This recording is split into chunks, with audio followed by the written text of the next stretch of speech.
Valancy toiled not, neither did she spin.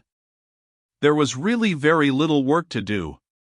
She cooked their meals on a coal-oil stove, performing all her little domestic rites carefully and exultingly, and they ate out on the veranda that almost overhung the lake. Before them lay Mistawis, like a scene out of some fairy tale of old time. And Barney smiling his twisted, enigmatical smile at her across the table.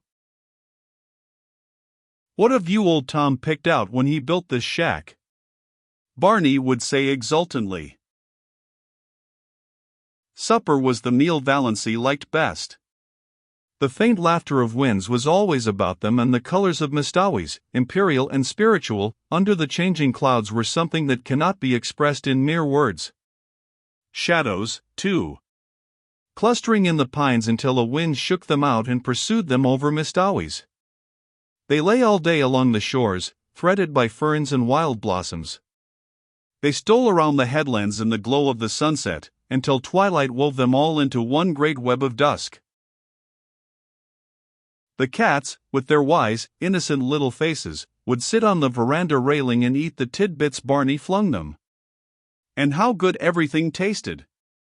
Valancy, amid all the romance of Mistawis, never forgot that men had stomachs. Barney paid her no end of compliments on her cooking. "After all," he admitted, "there's something to be said for square meals. I've mostly got along by boiling 2 or 3 dozen eggs hard at once and eating a few when I got hungry, with a slice of bacon once in a while and a jorum of tea." Valancy poured tea out of Barney's little battered old pewter teapot of incredible age. She had not even a set of dishes, only Barney's mismatched chipped bits and a dear, big, pobby old jug of robin's egg blue.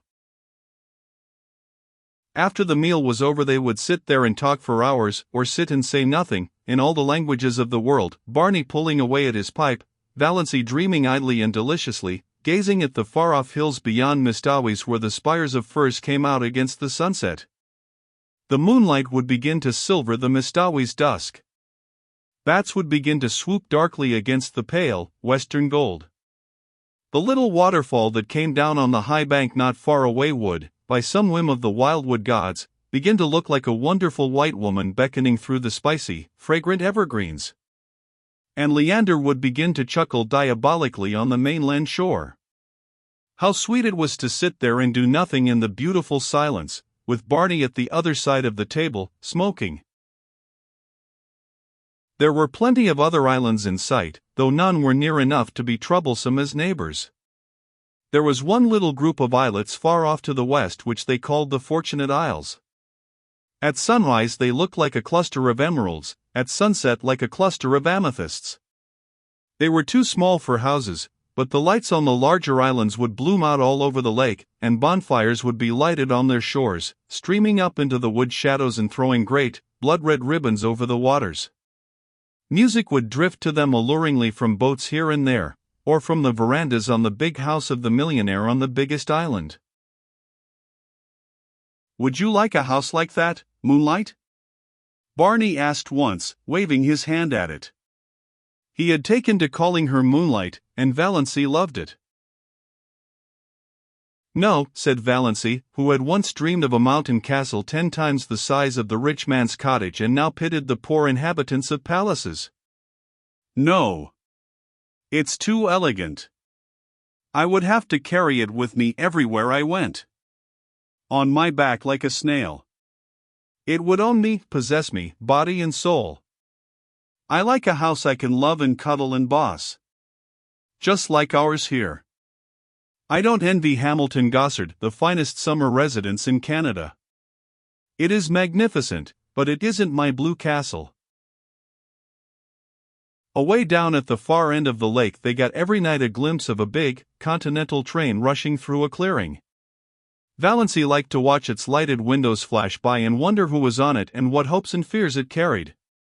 She also amused herself by picturing Barney and herself going to the dances and dinners in the houses on the islands, but she did not want to go in reality. Once they did go to a masquerade dance in the pavilion at one of the hotels up the lake, and had a glorious evening, but slipped away in their canoe, before unmasking time, back to the Blue Castle. It was lovely, but I don't want to go again, said Valancy. So many hours a day Barney shut himself up in Bluebeard's chamber.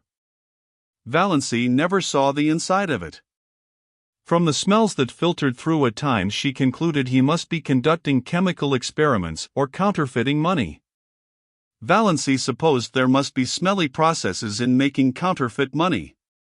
But she did not trouble herself about it. She had no desire to peer into the locked chambers of Barney's house of life.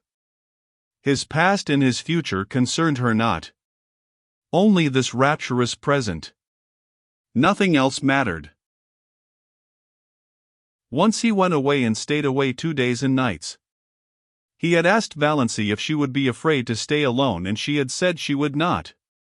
He never told her where he had been.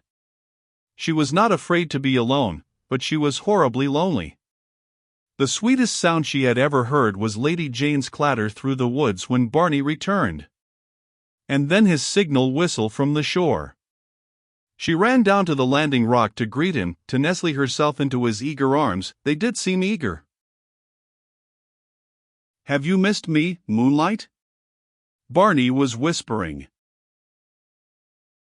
"It seems 100 years since you went away," said Valancy. "I won't leave you again." "You must," protested Valancy, "if you want to. I'd be miserable if I thought you wanted to go and didn't, because of me. I want you to feel perfectly free." Barney laughed a little cynically.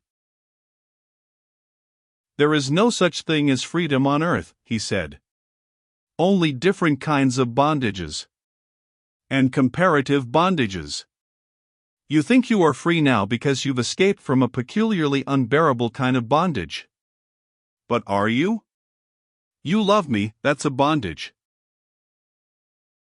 "Who said or wrote that the prison unto which we doom ourselves no prison is?" asked Valancy dreamily, clinging to his arm as they climbed up the rock steps.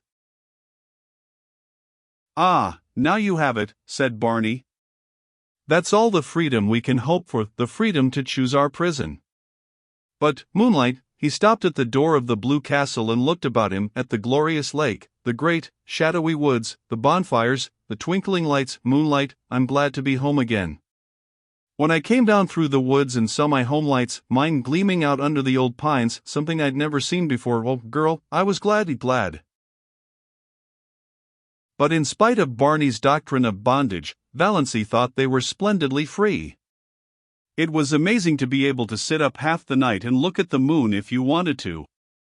To be late for meals if you wanted to. She who had always been rebuked so sharply by her mother and so reproachfully by Cousin Stickles if she were 1 minute late. Dawdle over meals as long as you wanted to. Leave your crusts if you wanted to. Not come home at all for meals if you wanted to. Sit on a sun-warm rock and paddle your bare feet in the hot sand if you wanted to.